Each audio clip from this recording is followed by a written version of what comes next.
그런데 여기에서 그치질 않는다는 이야기예요. 이 98년도로 접어들면서 여러분들 이 독립협회는요, 계몽활동에 그치는 게 아니라 바로 정치활동에도 나섭니다. 정치활동 뭐 그런 거죠. 맨날 계몽만 해봐야 세상이 잘 바뀌어지는 것 같지 않거든요. 내가 어려운 사람들을 아무리 도와줘봐야 어려운 사람들 계속 나와. 그 어려운 사람들을 줄이기 위해서는 그 어려운 사람들을 배출해내는 시스템에 손을 대야 되거든요. 그러려면 정치에 관심을 가져야 되겠다. 그런 이유에서 나오게 되는 것이죠. 아무리 내가 기층 민중들한테 계몽을 해봐야 이 세상이 그렇게 쉽게 변할 것 같지 않다는 얘기죠. 직접 직접 뛰어들어가지고 정치 권력을 장악하면서 정치 권력에 연결되면서 정치 권력 시스템 속을 바꿔나가는 과정 속에서 민중들과 같은 결합이 이루어져야만 그게 제대로 된 개혁이 될 것이다 라고 판단했기 때문에 정치활동에도 본격적으로 전개하고 있는 모습들이 나타나게 된다라는 거예요. 그래서 이렇게 두 개로 일단 나누어서 여러분들이 좀 접근을 좀 해주셔야 돼요. 접근을. 특히 98년도부터 시작되었던 이런 정치활동의 활용 정점 역할을 했던 게 뭐냐면 바로 이 98년도입니다. 여러분들 98년도. 여기 이제 98년도 12월. 그리고 꼭지점 올라와 있는 이 부분. 이 부분이 10월. 98년도. 하여튼 독립협회 정치활동에 아주 절정에 있었던 그런 시기다라고 보시면 돼요. 그 중에서 이 정점에 있었던 이 부분들 있죠, 여러분. 이 부분에서 여러분들이 꼭 알아두실 집회가 있습니다. 그 집회가 뭐냐면 3월에 있었던 만민공동회를 기억하세요. 만민공동회를 기억하시고요. 그 다음에 10월에 있었던 관민공동회를 또 기억하셔야 합니다. 네, 관민공동회를 기억하셔야 되겠습니다. 됐죠? 자, 이런 내용들을 한번 기억을 좀 해보세요. 여기 만민공동회와 관민공동회로 넘어가는 요 흐름들이 어떻게 흘러가는지를 잘 보셔야 된다는 얘기예요. 관민공동회도 역시 만민공동회의 일종입니다, 여러분들. 이게 뭐 따로따로 떨어져 있는 건 아니고요. 만민공동회에 이제 좀 설명드렸지만 국가의 관리들이 합성을 한 거예요. 참석을 한 거예요. 그래서 관민공동회예요. 만민공동회에 관료들이 들어와가지고 관민공동회 된 거지. 관민공동회, 독립협회가 주관했던 관민공동회 연장선상에 있다라는 걸 기억을 해주세요. 자, 이제 하나씩 한번 살펴보도록 하겠습니다. 98년 3월에 여러분들 서울에요 종각이라는 곳이 있습니다. 종각에 가면 여러분들 그 보신각이 있는데 그 앞에서 이 집회가 열립니다. 어떻게 본다면 이 독립협회라고 하는 단체는 어떻게 본다면 우리나라 최초의 시민단체라고도 할 수 있거든요. 지금도 시민단체들이 많잖아요. 그 시민단체의 효시가 되는 게 바로 독립협회라고 할 수 있는데 그 독립협회가 주관이 되어가지고 이 3월에 집회를 한 거예요. 바로 이 3월에 이 만민공동회야말로 우리나라 최초의 근대적 시위, 근대적 집회의 모습이 아닐까 이렇게도 해석할 수 있거든요. 한 만여 명 정도가 모였다고 합니다.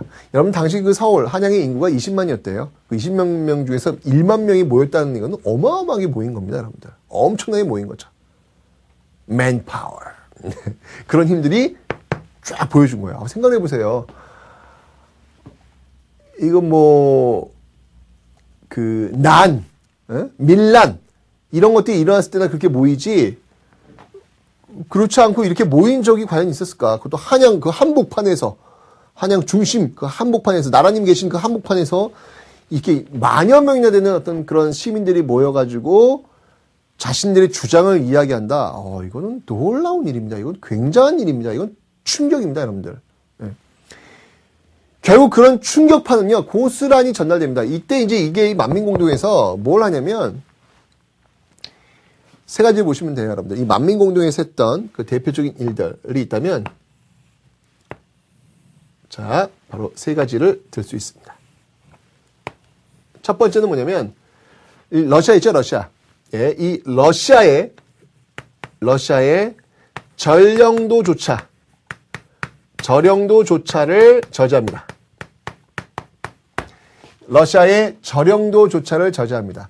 이 러시아가 저령도를 가져가려는 이유는 뭐냐면, 러시아가 이제 남하하려면, 이게 부산 쪽이라고 제가 설명드렸죠? 러시아가 남하하려면, 러시아 남하해가지고 뭐 중국을 가든 어디를 가든 간에 증기기관이었기 때문에, 증기선이었기 때문에 석탄을, 연료를 중간에 주입을 어딘가, 공급받아야 돼요.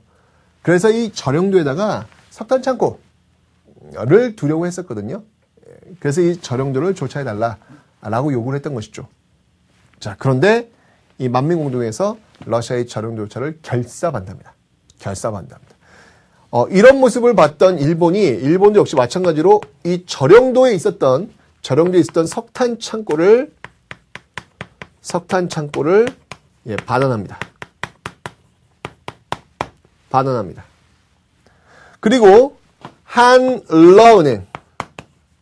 한러은행도 폐쇄합니다.